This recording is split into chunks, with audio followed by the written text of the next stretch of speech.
first myth that we will crack in this series is that there is not enough. We feel this way a bunch of times, don't we? That there just is not enough time in the day, resources. There's just not enough skills. We live in a world in which scarcity is a real thing. And that experience of not having enough, of falling short, influences the way that we perceive the world, and it has a negative effect on our faith lives as well. There is not enough. Scarcity produces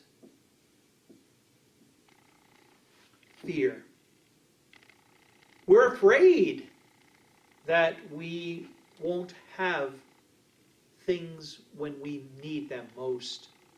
We're afraid of running out.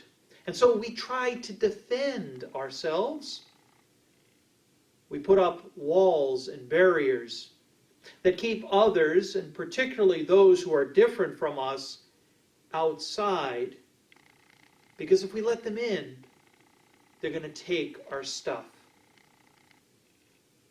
Fear leads to violence. And time and again we have seen in history examples of when people were so afraid of the outsider, the immigrant, someone else taking our stuff, destroying what we have, that we go and we do things that we would otherwise not do. A good example is Germany in the 1930s. When the Nazis rose to power, they played on the fears of the people. A people who had just gone through a time of not having enough. And they pointed to scapegoats as the reason for the trouble. And the fear led to violence, a world war, and a Holocaust. Fear of scarcity.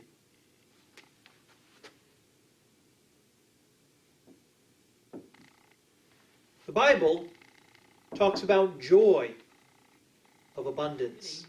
Creation stories in Scripture talk about God creating a world in which there is plenty.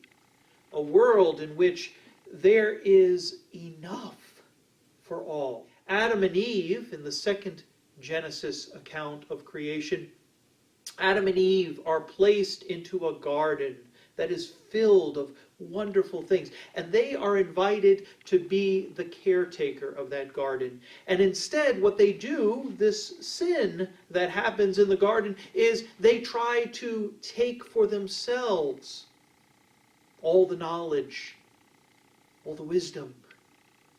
They fear not having those things. And so they take that apple from that tree and the system breaks down. But the intent of God is that its creation, his creation, her creation, would have joy. Jesus, in his miracles, gives us a glimpse of what it means to return to the joy of God's abundance. Instead of being afraid of what we don't have, to give thanks and to experience with joy what we have. Jesus' miracles invite us into a different reality, a different way of thinking. In the story of the 5,000, as he breaks that bread, he also creates a Eucharistic community. A community that's gathered around the presence of God, the life, the abundance of God's grace and love and forgiveness. A community that is invited to live in the abundance of God and is challenged to share and to be generous. There is the challenge for us, isn't it? Will we allow fear to dominate in our lives, in our church, in our nation, in our world? If we do, we will never have enough. We will always be defensive.